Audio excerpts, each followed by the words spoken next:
aimable téléspectateurs des télévisions bande konangai oyo bopanzani na mokili mobimbanga kaka moko ya bino Daouda Ekutu na zakana sengo lisusu tangu na ya kalibusu ya bande konangai na ba sujet d'actualité pour kaka to meka kotia makanisi esika moko et puis to faire triompher o ezala ka bongo dénominateur commun na biso ezali bongo la République démocratique du Congo aimable téléspectateurs et wapi epai nazali ko présenter bino émission oyo na pays moko africain hein et pays moko se trouve na centre Afrique par rapport à position géographique et puis ezalaka na capitale oyo babenga ngo bongo Kinshasa nde à partir ya Kinshasa na aimable téléspectateur ngai ba bino moko Daouda Ekutu nazali ko présenter bino émission ya mokolo ya lelo aimable téléspectateur na émission oyo nazali ngai moko te nazali omo mesano na mwana mboka oyo bosi bo mesana na ye analyste politique mwana mboka grâce ya Mbemba na oyo na pesi mbote mwana mboka grâce ya Mbemba mbote ndeko Daouda mbote na vraiment mbote na balandi nyonso ba téléspectateur oyo ba Holanda biso na mokili mobimba mbote surtout l'équipe technique mbote na direction ya télévision surtout na bossa na raté na ye moko DG papa za maneto bandi surtout lisusu na mama Elise to bandi pona na conseil na ye surtout pona lusungi azokoba kopesa biso tango nyonso ndezo pesa biso makasi tokoka servir bana mboka bana mokili mobimba oyo baza bongo kolanda Gaël télévision. Très bien. Aimable téléspectateurs, ndenge na bisaki bino lelo, hein, tozali na ba sujet d'actualité, mais tozali na rubrique na moko spécial. O ezarbe to benga ba sujet particulier. O ezaka inscrit na ordre du jour de bisoté. Moi na mboka lelo ba sujet particulier na biso zali. Oui, ndeko na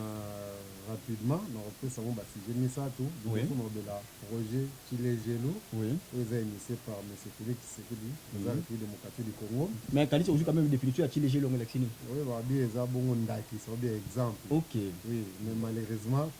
même comme voilà na eza bien en tête parce que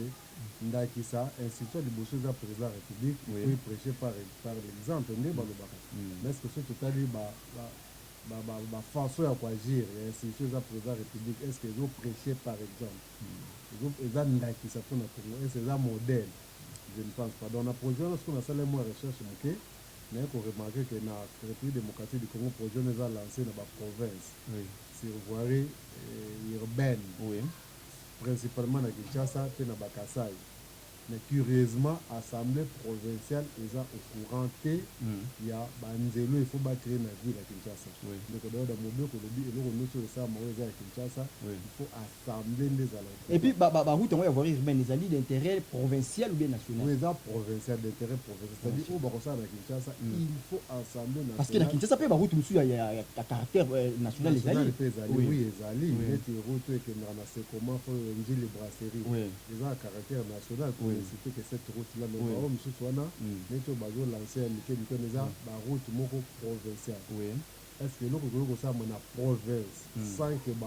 l'autorité provinciale nous avons assemblée provinciale éviter le redor. Est-ce que tu as la Chile, Gélo, c'est bon ndaki. Est-ce qu'on a ndaki ça malade? Donc ça comprend bien exemple na kubuka mobeko. Exemple ya kubuka mobeko. Makasi. Donc Chile, Gélo et ezali exemple où ils ont buka mobeko. Ouais, ba changer comme ba lokata comme mom. Ba lo bata désocratie comme ça tu peux comprendre. Mais là comme baleza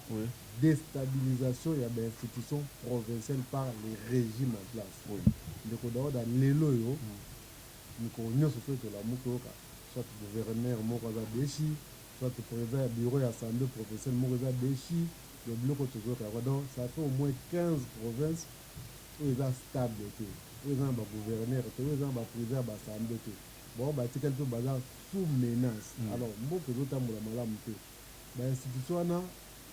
pour nous pérenniser moi samba ya moi stabilité to na mais faut batika ngo pour ça musala à partir du moment où c'est le plan national gouvernement en place et ben non musala te c'est pour déstabiliser les institutions provinciales c'est que nous n'avons beaucoup de conséquences on te montre beaucoup de temps pour la décision donc c'est que na bato bazo diriger mboka batika non ba province ba banano ko stabiliser les institutions nationales comme ça malem mais ba ko implanter l'union sacrée parce que moi mboka ba destitution mo dû à quoi parce que ba ensemble on reprocher ba gouverneur ou soit ba président on reprocher non union son machine zo za la manipuler na Kinshasa zo va manipuler na Kinshasa pour ba installer union sacrée par-ci par-là mais juste pour du côté ba union sacrée union ngo za et lilingi ezanga nzoto ezanga nini siko c'est ça la stade de l'union sacrée comme na portée juridique ezana portée car il faut il faut quoi adhérer on cherche comment t'écraser ouais mais ça tu as bon gestion à Covid-19 oui epai ya mese Etienne Longondo toyebi be alansaki campagne ya vaccination na campagne ya vaccination na toyebi bien que na RDC bacontamination komi 30 20 personnes. Est-ce que toza na réseau sur ya kovaccine population parce que bato bazovaccine na mikili misusu surtout na poto na Amérique Europe baza na raison parce que mpuna coronavirus eza vraiment réalité bato bazokufa bato bazozwa yango baparalyse mais biso eza te comment koyela bato bavaccin. Est-ce que coronavirus eza vraiment ndenge biso tokangiselaki soki eza eza na baka moko tolanda président république akende na hôpital de cinquantenaire bato ya malade bazoba tozolia te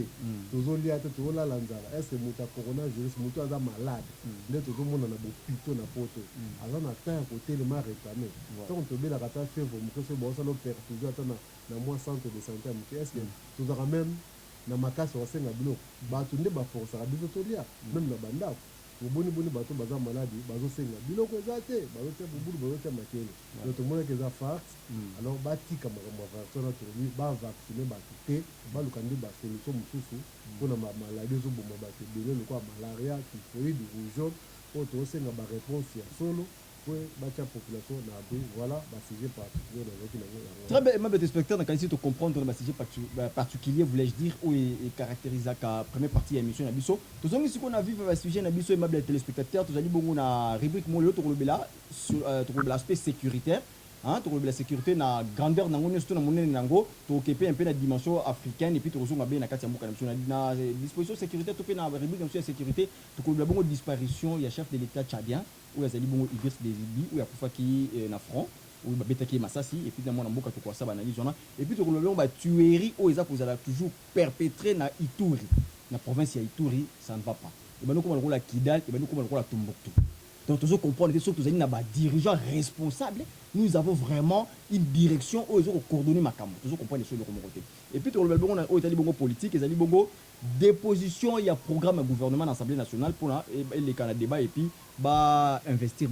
Et puis, nous avons une réaction musclée. Il y a professeur, les mineurs professeurs Mbata, professeur de droit constitutionnel, au Yémoura Bibengaka, à l'équipe constitutionnelle surtout. Constitutionnaliste surtout à l'équipe à Moutou. Il y a des réactions musclées sur nomination, il y a président, il y a cour constitutionnelle. Et puis, la rubrique il y a enseignement, Tokolobela Bongo, au État Bongo, paye à nouvelle limité. Parce que 2 ans et demi, il y a une gratuité. Si vous enseignez, on a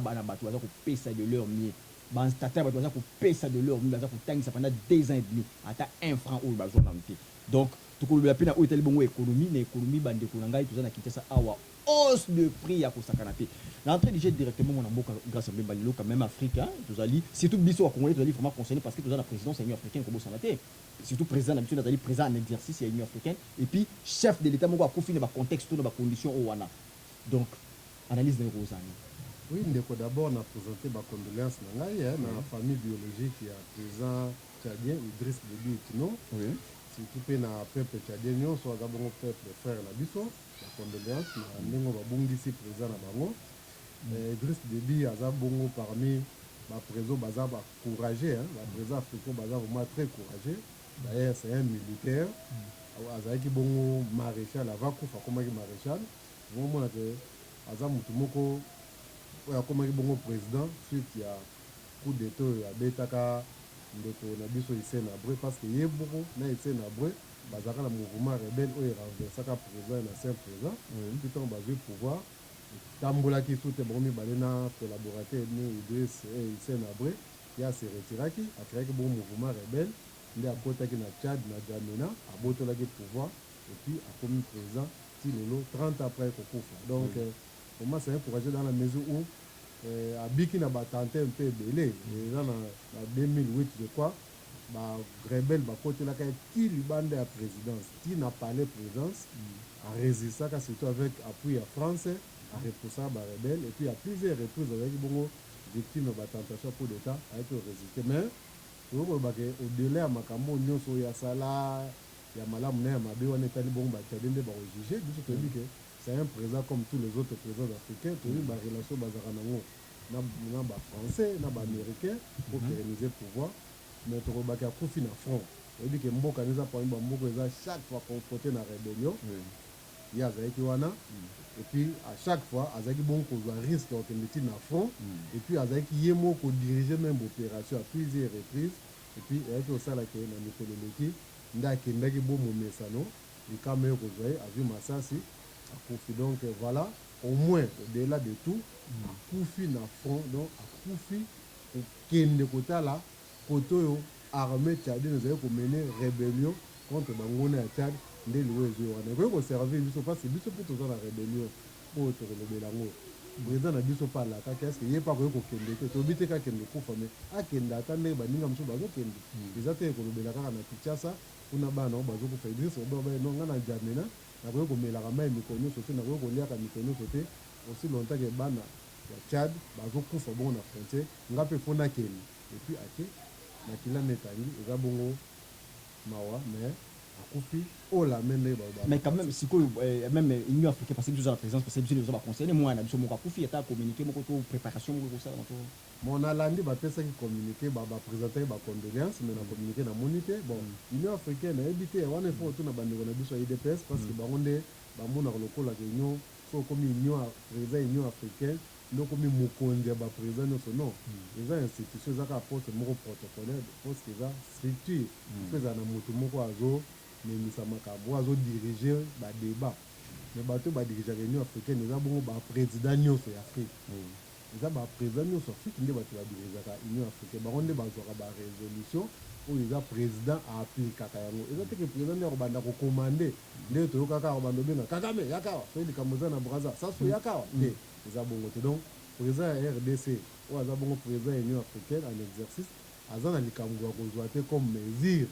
mais ye nde akoki kaka kopesa bacondoléance lokola bato nyonso mpe bakopesa.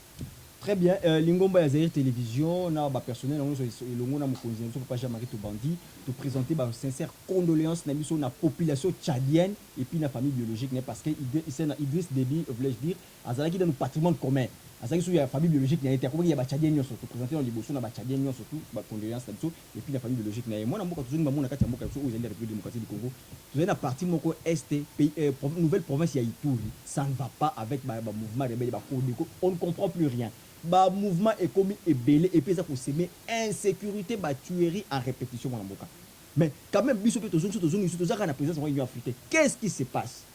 Lelona na mpandi ya est ya République Congo. Ndeko Daouda Matondo mingi zuzu na pesi su ba condoléances na bandeko na biso ya Ituri o ba ote bon kufa 20 personnes. Ba kufa bipo ba rebelle ba kotaki ba bomi ba tumbi ba piller ba kiri na bon temps ba biminde FARDC aye ko remplacer déjà ba dégâts qui causé déjà mawa pona ni parce que kota la partie na ndenge autour ba est mobimba banda Ituri likolo ti na sud ki na ba Uvira mikolo nyonso ndeko Daouda tozola mokatoki ba kufi ba tumbi ba piller ba violer ba voler ezaka ba verbe epesaka biso passe alors eloko eza mabe eza nini eza partout wana ya mboka ezalaki bongo objet ya bakandidat nyonso bazalaki kopostule mpo bakoma baprésident ya république bango nyonso discours na bango ezalaki est kopacifie est kosécurize est mais lelo boni toza na président ya république oyo aza de surcroît président en exercice ya union africaine nazokoka bongo kosécurize place wana te sikoyo biso na union africaine na présidence ya union africaine oyo tozwi présidence tournante tokobénéficie na nini parce que lobi mandat ne kosila tokoloba nini ndeko Daouda nayebisaka yo union africaine toyebi discours oyo ndeko Félix Tshisekedi asalaka kuna akosisa guerre balongola union africaine na ba bureau climatisé qui na bazone ba réfugié voilà ndeko Daouda nayebisaka yo nayebisaka est-ce que ndeko Félix Tshisekedi ayebi bakamba réfugié est-ce que banda discours wana samati lelo akei ata na camp moko ba réfugié apparemment pe balobela ngo lisusu te hein elonga ma lisusu na Congo toza na ba réfugié belo baza interne na bao baza na Angola na ba Congo Brazzaville na Soudan ba réfugié baza belé ya ba Congolais na moni bango te boni ba réfugié africain ou baza parti donc c'était juste pour la consommation pour une consommation politique c'était de la pire consommation politique et publique ezaki lelo moto parce que ye olia ke na camp ba réfugié yo ke na Qatar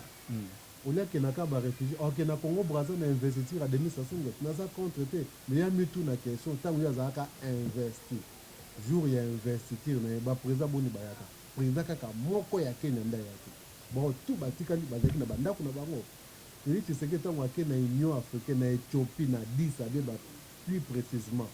pour que nous puissions bâton de commandement ya présidence de l'Union africaine ata président moko na te même président ya Éthiopie na premier ministre na bazaki na kati ya Éthiopie bavandi na bandako na bango. Vous imaginez un président aye na mboka na bino cérémonie monene bino bovandi na bino na bandako na bino ye azosala cérémonie ye moko kuna kaka na badélégation batindaka boyeboni boni so likambo ye akendaka kaka mbango koto bazoboma mokolo bazoboma bato na Ituri kuna ye koto bazomela champagne na président ya Kenya Uhuru Kenyatta oyo aza na Kinshasa bazomela champagne na président ya Somalie alors que président Somalie ayaki apona nini abi na mboka na ye makambo ezotambola te aye koluka implication ya Félix po akende résoudre crise oyo baza nango omoni moninga ase déplace po aya aluka solution na crise oyo eza na mboka na ye mais Félix aza na posa ya nini ozwa koluka solution ya crise epai ya moto moko azali mona na crise na crise oyo azokoka même pas koluka solution donc tala makambo oyo osala ndeko Félix aza na Qatar ndeko Félix aza na Congo Brazza ndeko Félix aza na Bruxelles aza na France aza na Allemagne aza na ka ya baréfugie te aza surtout pas na baprovince wana ezokwela makambo moi j'aurais souhaité akende ata kuna oyoki ata message oui est tombé presque na même date 20 Congolais bakufi silence radio Idriss Déby akufi a réagir bacondoléance donc ye soki mopaya akufi mopaya aza cher par rapport ya bacongolais oyo ye aza na responsabilité ya liboso ya kogere ye azogere Idriss Déby te azogere Idriss Déby te azogere nde baitourien bato ya province orientale bato ya province ya Bandundu bato ya province ya Kasai eza bato azogere donc soki bato wana bakoyi likama il faut se sentir directement touché par rapport à président Tchad. Autres contre lui. Mais comment otiki moi na kufi OK ko landa likambu eza na mboka bapa. Donc vous voyez ça c'est de l'irresponsabilité au ko condamner d'autres sengi na bango basa la tout sécurité za la rétablir na parti wana to ka suba tirer wana to. Donc boy makamwa trop c'est trop tokosuka kaka na kodénoncer te mais soki ezocontinue biso mpe tokoréagir en tant que peuple po tosunga bato na biso makambo wana esi et moi les téléspectateurs bino boza na mokili biso toza na République démocratique du Congo baparti wana baituri babeni babutembo ekomi baparti moko lokola bakidali nde tokoka batomboktu nde tokoka bakote wana donc ekomi vraiment invivable tozocomprendre sur à quel sens ça voué tozali na baautorité to mpe bakambi ya mboka oyo bazali toujours na babataille politique na babataille koyela baposte na Kinshasa mais par contre na bandeko na baparti wana baza kosibi baza kosubi batrocité quotidien chaque jour bato baosenga eloko moko te bato wana baza peuple moko travailleur peuple moko producteur balukaka kaka sécurité baoproduit bapomme de terre na bango baosala baélevage na bango de très bonne condition basengi na bango bino pouvoir na bino te mais na sécurité ya pamba tozokoka kopesa bango te vraiment eza mawa mingi tokosenga na baautorité compétente bamekana na kotala batia accent particulier na angle ya république wana pour que parce que Congo ezaka Kinshasa te Congo eza ensemble ya 26 provinces donc ntango province moko eza na maladie eza kosala quand même passe toza kointerpeller vraiment baautorité compétente bameka kotala accent moko particulier na situation ya est wana pour que ese ezala pacifique pour que makambo ekele bien directement na deuxième session na biso oyo ezali bongo parti politique oyo ezali bongo dépôt ya premier ministre na assemblée nationale oyo ezali tradition pour bainvestir plutôt gouvernement na ye mais tout ça n'a pas été député révolutionnaire puis bazali wana tisco na habité ceux qui ba revendication bon ils gain des causes mon amoka au moins on ndenge nini comment wa recommandation les années na kati ya dépôt wana ulingi vraiment et les kandenge to nini ba déposer dans l'Assemblée nationale oui ndeko doda tozaki tolandaki biso nyonso publication gouvernement ya Sama Lukonde premier gouvernement ya union sacrée oyo eza gouvernement moko selon maloba na bango eza gouvernement censé à retrouver solution à ba problème oyo ezoleka na mboka Congo biso toyoki bango tozozela bango à lèvre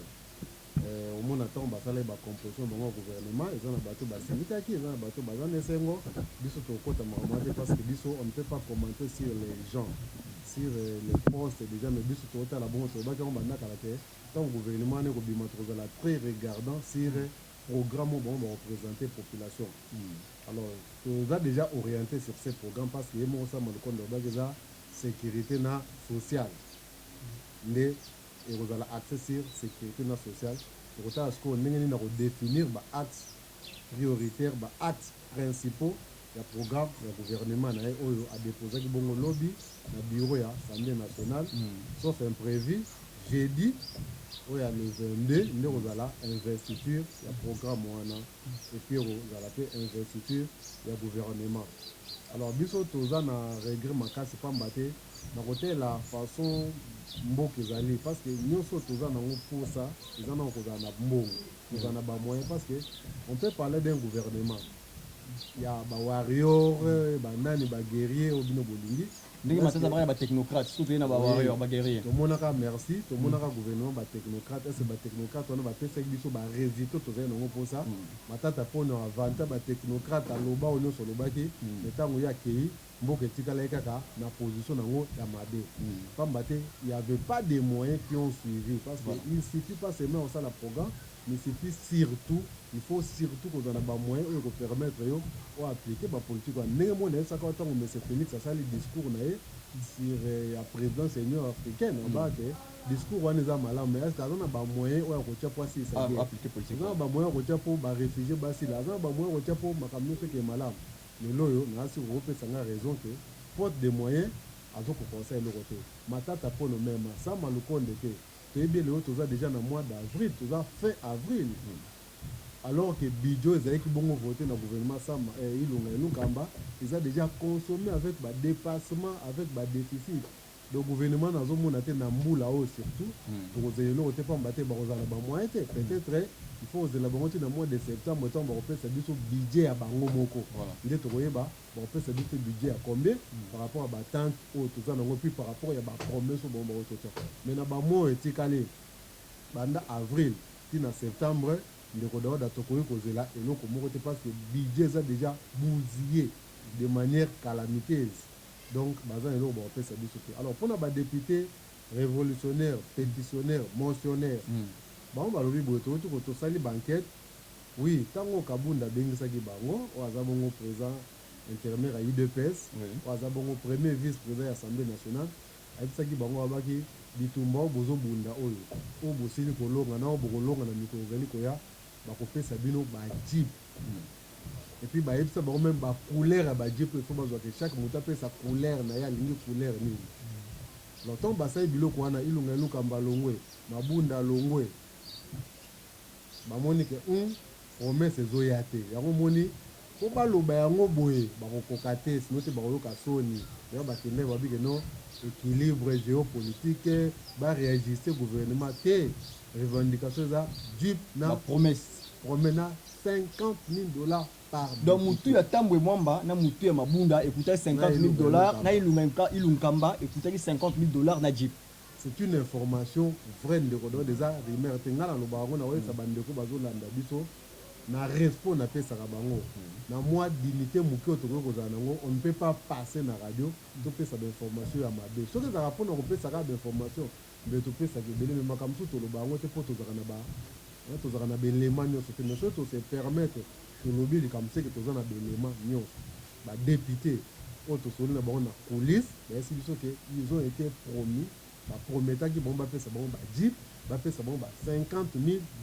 pour ilunkamba kweya mabunda kweya tambu mamba kweya voilà donc ba pratique au ba reprocher Kabila lobby ya débauchage ya achat de conscience donc régime pe ya bani ne ko préparer on est ba moni que na liro bazo que nous risquer ba pesa bango yango te on ba bi avant ba ko investir gouvernement ko za malam ba pesa bango biloko balakaki bango donc ba sengi kaka o balakaki bon comme il ne peut pas dire ça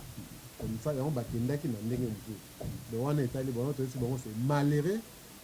par des gens qui nous gèrent aujourd'hui le régime qui est venu corriger Kabila le régime qui est venu apporter des solutions dans makambo ba congolais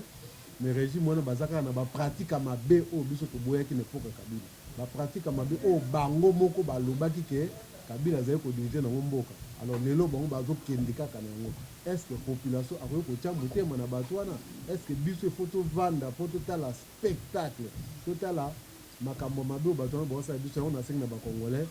to se mobiliser na mikolo zoya biso to kopesa ba orientation na niveau na biso comment est-ce que ba congolais baza na kati na o baza libanda ndeni to ko sa photo cha fin na aventure politique et politicienne où ils ont s'érigé dans le sommet de l'État na bato yo baye na kombo ya union sacrée de la nation. Moi mboka totiki hémicycle pour to quand même la cour constitutionnelle depuis là bamoule l'équipe de la intérimaire mais le quand même te zui président de la cour constitutionnelle ou yo réaction musclée ya professeur Mbata ou hier ça ne peut monter kana ba mo attirer missile na kanaye. Analyse de cause et réaction, mes amis. Oui, Nalandi, professeur Wanambata, d'abord, moto akomi bongo président élu ya cour constitutionnelle eza bongo monsieur Dieudonné Kalouba. Ndeko Dieudonné Kalouba aza professeur à l'université, aza bongo avocat, nayebanaki mingi na procès à 100 jours. Mais soki totali na procès wana 100 jours, moto azalaki vraiment azalaki chef ya baavocat république ezalaki bongo maître Koko Kayudi. Le bâtonnier Koko Kayudi nde moto asalaki mosala makasi. Ngai ntango natalaki procès wana bandeki na suka natalaki baaudience nyonso ndeko Daouda. Ndeko Dieudonné Kalouba Dibwa azwaki bongo parole 2 fois. Moto azalaki na nini ezalaki ndeko Koko Kayudi. Malheureusement bien curieusement pour na ba réseau to éviter ba ko tie bongo juge ya cour constitutionnelle. Donc ba récompenser ye pour na musala bongo ba bi asalaki na procès à 100 jours alors que moto asalaki musala aza récompensé te. Ou asalaki musala ya makasi azalaki récompensé. Moto même ba kanela que nous allons mettre le fait azalaki récompensé te ba te. Moto akotika ka lelo bou eli président ya cour constitutionnelle. Oui, bon, ça va, tout ça, la démocratie, tout ça, l'état de droit. Oui. Mais curieusement, quand il y a parti, il y a camp politique, Mbata, André Mbata, constitutionnaliste, l'équipe constitutionnaliste, c'est Makasi, les Moukalobaga, na FCC, Bazate, ou Bakokainaye, ou Azama Kasi, tu es bien, Nenga Lekarana Média, Nenga défendra pouvoir en place. À l'école, lobby,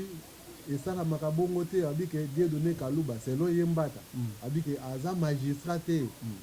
akoki kozala membre cour constitutionnelle makoki kokoma président cour constitutionnelle te wana eza selon Mbata abi mpe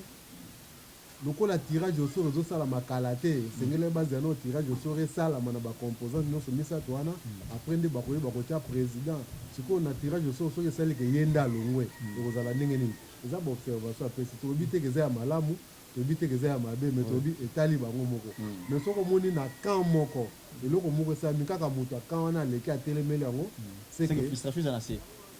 ndeko Mbata na ndeko Daouda azalaki motu moko azalaki kolinga batya ye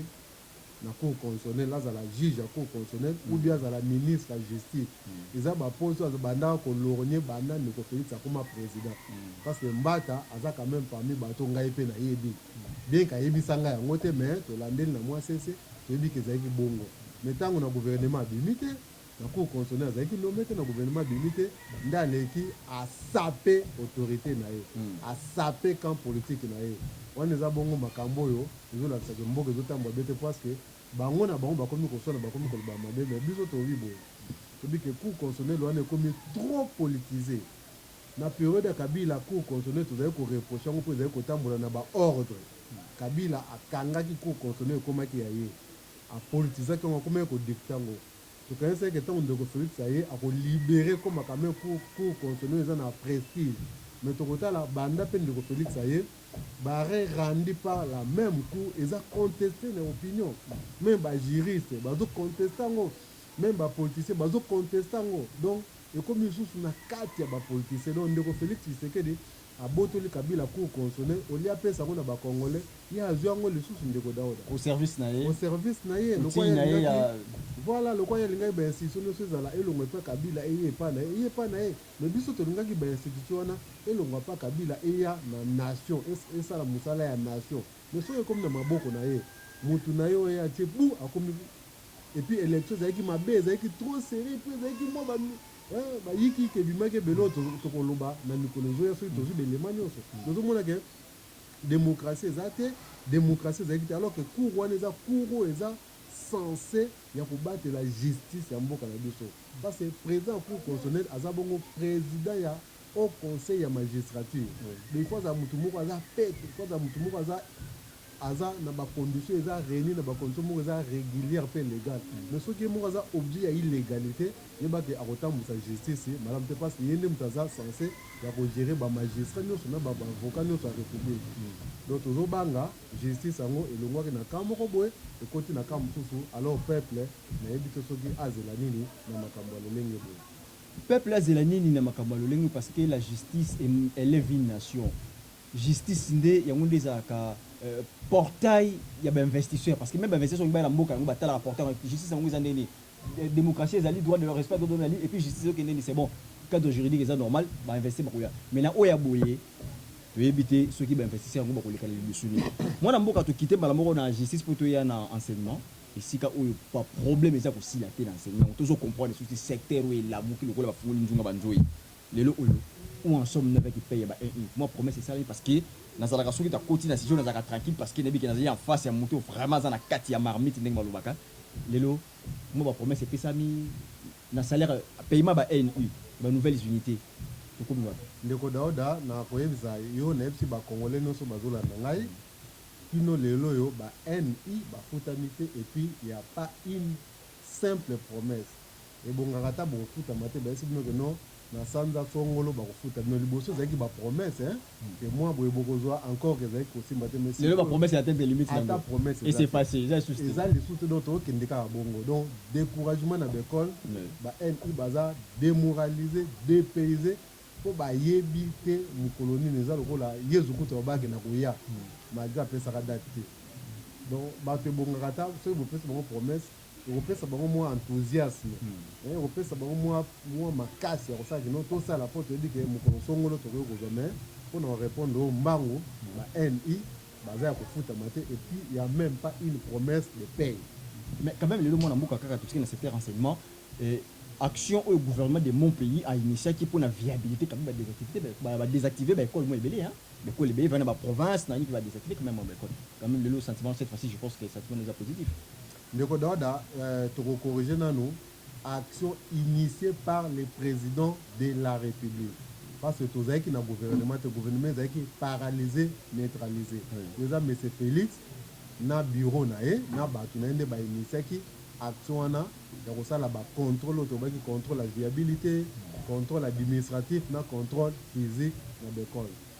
ndeko Daouda na émission tote kosala soki balandi bako kotala na ba vidéo na biso bakomona lobaki oke soki bakebi te na lolengo bango balansaki contrôle wana au lieu ba résoudre ba problème bako créer nde ba problème effectivement futur proche avenir proche epesi nga réseau lelo yo ba problème ebandi déjà na bekole parce que ba désactiver bekole ko désactiver bekole elati bakati bekole na listing donc boza école mais bakati bino na listing bokozwa mbongo te pamba te boabi eza bekole fictive notion ngwana ya fictive nayebi te soki tozoyeba bango soki qu'est-ce qu'on peut appeler école fictive ou bien expliquer vraiment bana mboka ba comprendre eza emploi ezo existe te oyo eza ke l'état azofuta mbongo me bato wana bazosala mosala te ndeko Daouda exemple toza na commune ya Masina obe commune ya Ngaba l'état azofuta 20 personnes mais en réalité bato bakosala na commune wana baza 10 personnes donc 10 autres personnes oyo baza bapersone fictive mais ndeko Daouda soki okende na ekole okuti ekole eza na baenseignant ekole eza na bana classe ekole eza na bâtiment eza baconcept ya sika te union sacrée mais yango ndeko tozokamwa boni bobenga yango école fictive parce que école eza quand on parle d'une école bazotala bâtiment bazotala bana ya classe bazotala balakisi bon soki bato wana nyonso bazali école eza fictive na likambo nini ndeko Daouda eza fictive na likambo siko bekolo bango bakati bekole ya kala bamission catholique minene église catholique ya région abi bameka biloko wana te bafungola bekolo wana baactive yango parce eza bekolo esala bandaka ndeko Daouda nayebisa kwa lisu na lobaka nga nalingaki nasepela bayesa biso banda wili bakonga akomi ministre kasi nde motu nango okoti na esprit na bible ekole ya kalakala ya catholique wana bakonga na kati kuna implication ezali bekole wana esalama bakonga ye moko azalaka ata na diplôme d'état te bekole oyo badésactivé moi je suivi la réaction ya syndicat catholique oyo atangi liste ya bekole na ye oyo badésactivé bi ces écoles là n'ont rien à voir avec Willy Bakonga bekole wana ntango esalami bakonga azalaki même pas na diplôme d'état misusu mpe bakonga azalaki même pas na primaire bekole wana ya misaela bamission catholique ya minene badésactive yango ekomi bekole fictive boni bayebisa biso banda bakonga komi ministre na juillet 2019 acréé bekole ya lokuta combien bekole wana eza wapi comme ça bakanga bekole wana toza d'accord bekole nyonso ya lokuta oyo esalamaki bakango mais ekole ya lokuta eza nini parce que école ezalaka créé na ministre nde aza habilité ya kocréer école c'est-à-dire na sens ya kopesa arrêté ya création école yo ndeko Daouda soki osali école to catholique to protestant basali école bakokende kosenga arrêté na ministre ya enseignement nde moto apesa baarrêté donc eloko moko epekisi ministre te po apesa arrêté soki oyobi kenga naza na ekole oprésente bagaranti ministre apeso arrêté koto etikali kuna recrutement ya bana recrutement ya baenseignant eza likambo ya ministre te paye eza likambo ya ministre te bato aseko mpe boya basali contrôle comme ça soki ekole no ezorépondre na bacritère bafuti yango mais comment kokanga moi siko contrôle wana eloko esimbi te mpo na nini esimbi te mpo intentionnalité ezalaki ya mabe basalaka contrôle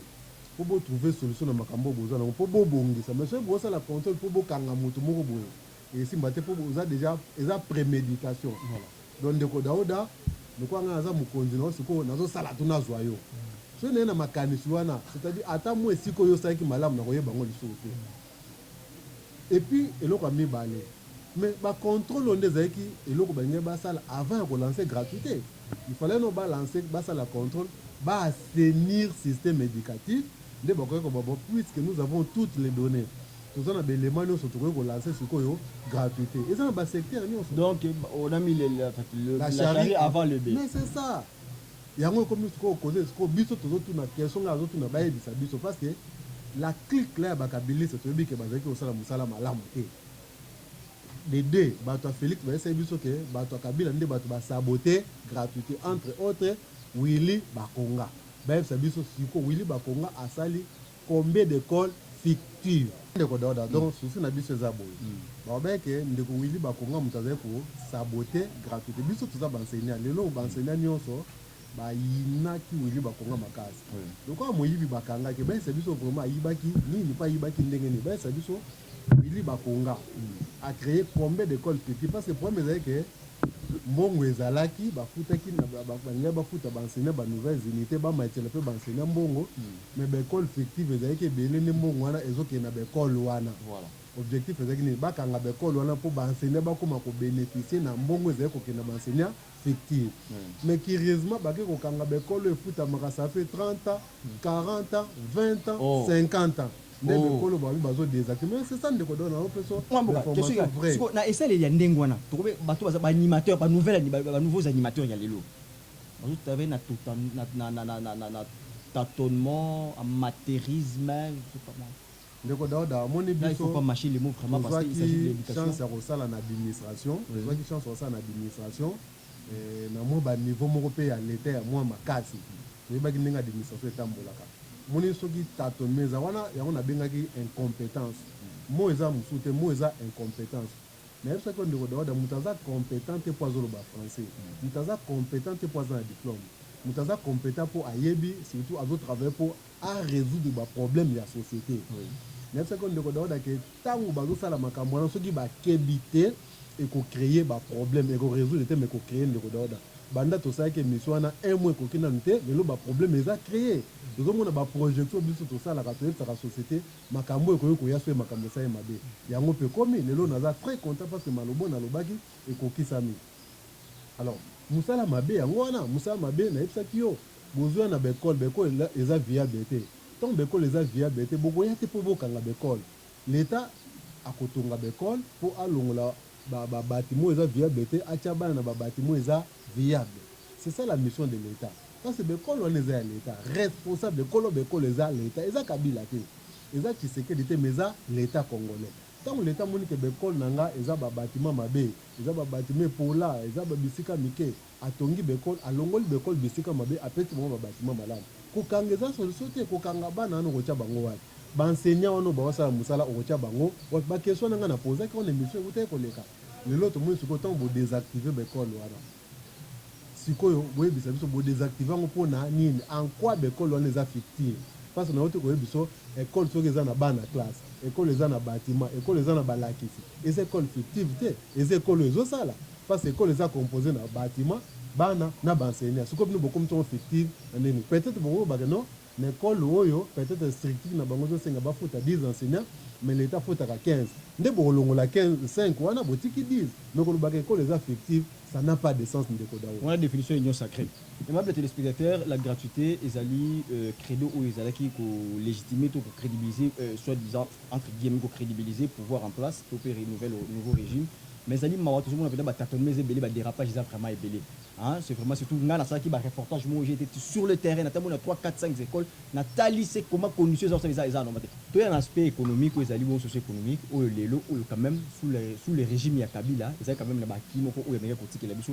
surtout un espace à fonction publique ezala qui surtout na etali paiement ya ba fonctionnaire do ba ba fonctionnaire sous en pour na kutana kini bango na kende ko kutana mona meka ko interroger bon bino papa na tango Kabila ezaki le 13 ya mois au moins déjà message ici il y a qui déjà dans ma téléphone tu comprends qu'il plus loin donc ça tu as tout ça déjà ba opérateur téléphonique ba retirer le message il y a banque que non bon ils ont déjà accrédité puis qui au plus les 17 aujourd'hui sont déjà pour foutre mais les lots oyo tu comprends ba mois ba les 85 ba les 65 ba les 110 ba les 53 analyse de cause ani papa qu'est-ce qui fait que tu perdrais nabaki wana au quand même Kabila c'est biso Kabila azaki étranger azaki dictateur azaki médiocre mais quand même ba oyo bana mboka le peuple d'abord bonne gouvernance dégringolade na au monde mondial ndeko Daouda le problème au toza na Congo oui baka ko cibler problème au toza na ngote la difficulté na biso toza na problème ya définition ya cible au mona que totika ka principal to attaquer na ba accessoire au mona que régime est en place ba ki ko tana mito ba to mensonge ba recruter presse ba sombi ba journaliste ba tie bango ba mensonge ba lekaka po ba kosa ka population et tension ezaka ka ya ko nuire na kamoko boye et puis couper sa cam sur raison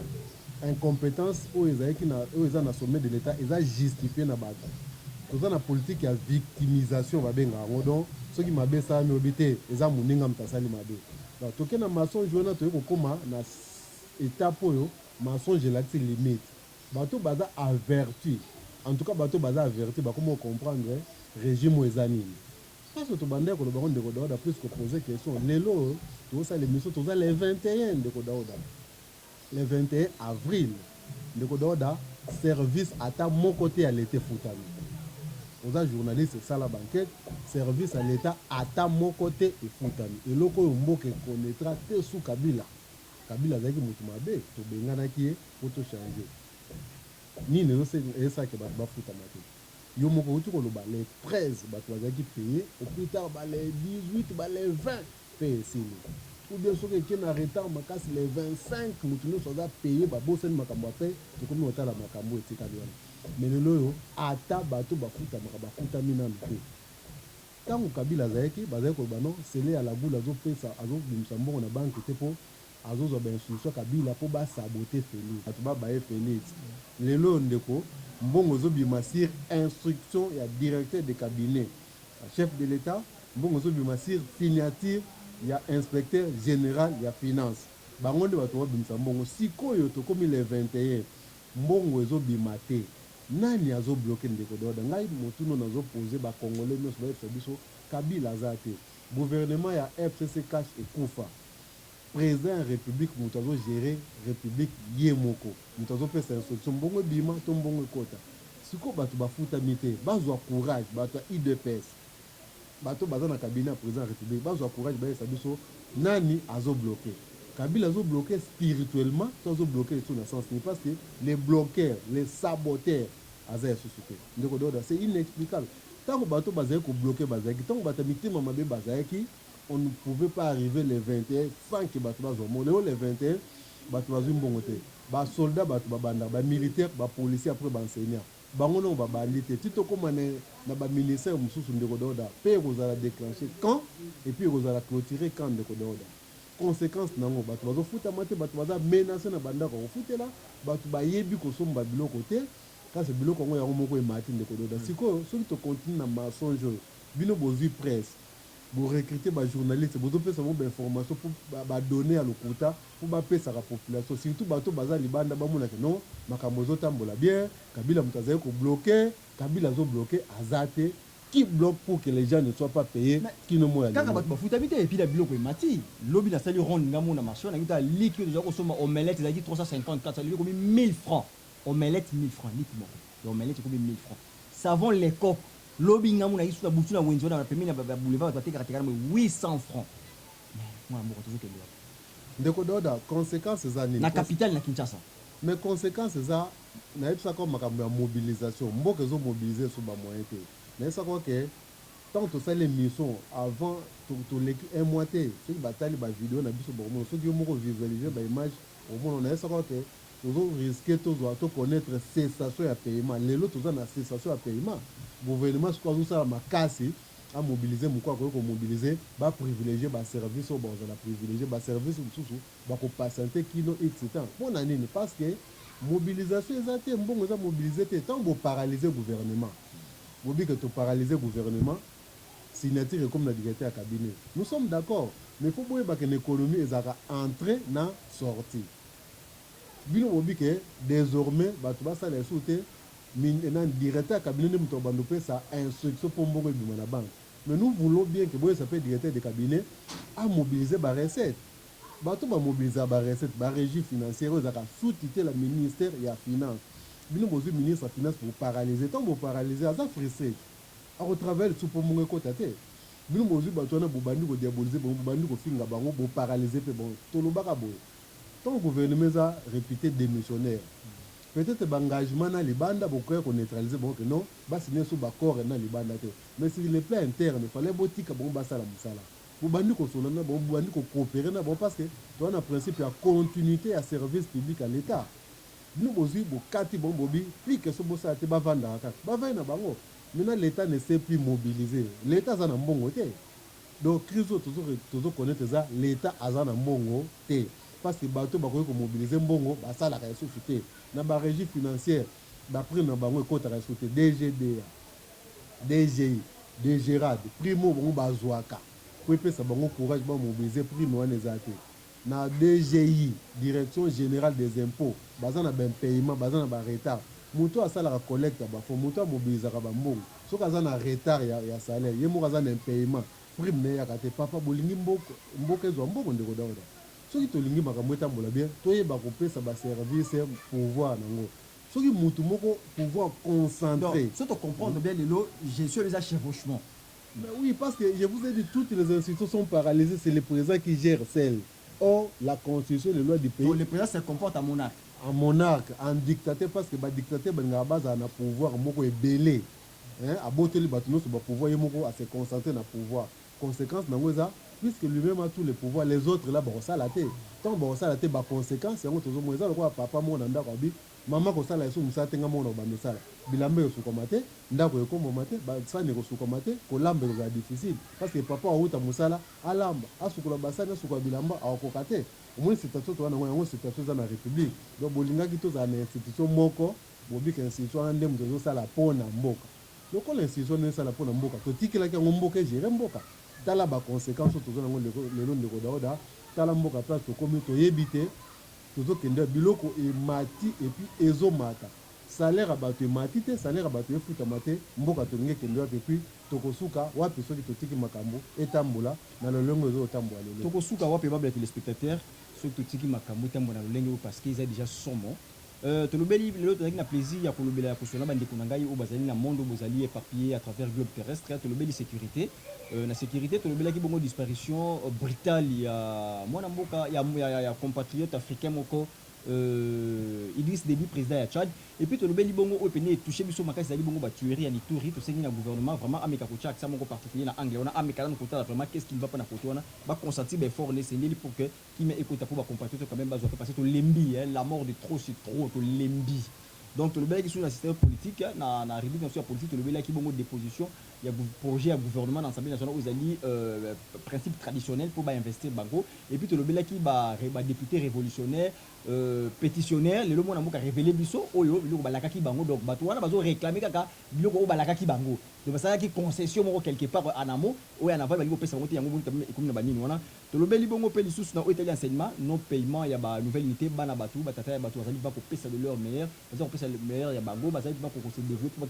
ba za pesa mo ça ba former biso bana mais qui sikoyo le foot eza ko yate ata sango moko te ata eloko moko eza ko laka bango te peut le beli bongo na dernière virage ça qui bongo socio économique ezali bongo ba prise ezali ko mata non paiement tout ce que mwana moka a certifié to a signifié que tout ce que na cessation ya non paiement ya ba service public donc eloko oyo ezali malamu tout mwana moka na pesa merci na disponibilité sur ezali ba tu balimi sa pour pesa mbote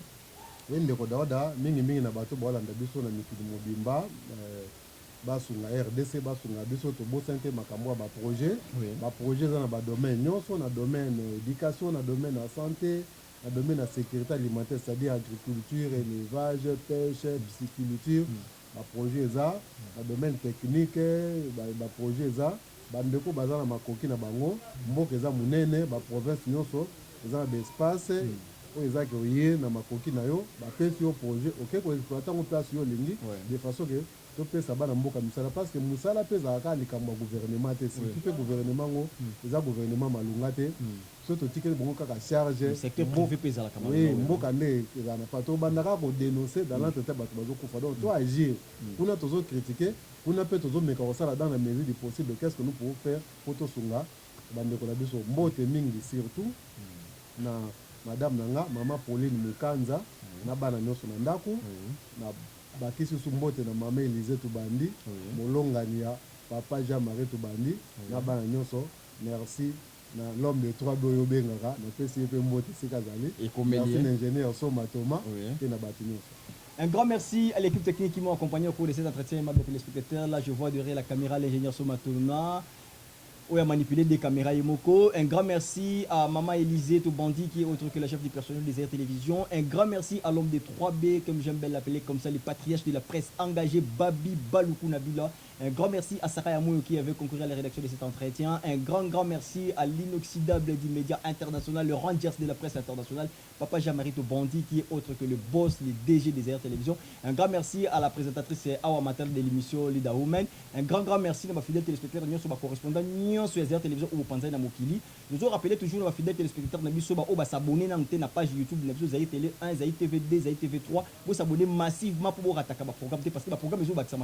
au lancer les binaires sur l'émission Lida Women où ils ont la promotion féminine beaucoup moins d'ici là émission pour l'axabino yango et puis tous ceux qui ont la téléspectateurs nyonso au baso na box na biso te ils ont 6000 chaînes ya Zaï TV ils ont compté comme déjà à niveau Europe boso na box on a 6000 chaînes de télévision na carte puis Zaï Télévision ils ont la carte pour ça la boko gâté ngaka moko ya bilo de kutu to lobaka carte émission au aimable téléspectateurs to lobaka to continuer ka ko lobaka yango biso za ba opposante tout ça opposante to ka ba analyste politique indépendant to ka ba membre de la société civile oyo to za komona souffrance to za ko vivre souffrance la population au quotidien et to dénoncer kaka pour permettre na ba dirigeants bazo ba mesure moya malamu bazo ba loi moko ya malamu bazo ba gestion moya pour na bien être peuple congolais wana ngai ya moko ya bilo de kutu zo ka ba suggestion na bino soki ezali vraiment le bienvenu ya pour que ebe kaka to ba ko bonsa musala ngai ya bilo moko de kutu na zakane sengo tonga ya ka lisusu pe ko kabona TV zali ngonga bye bye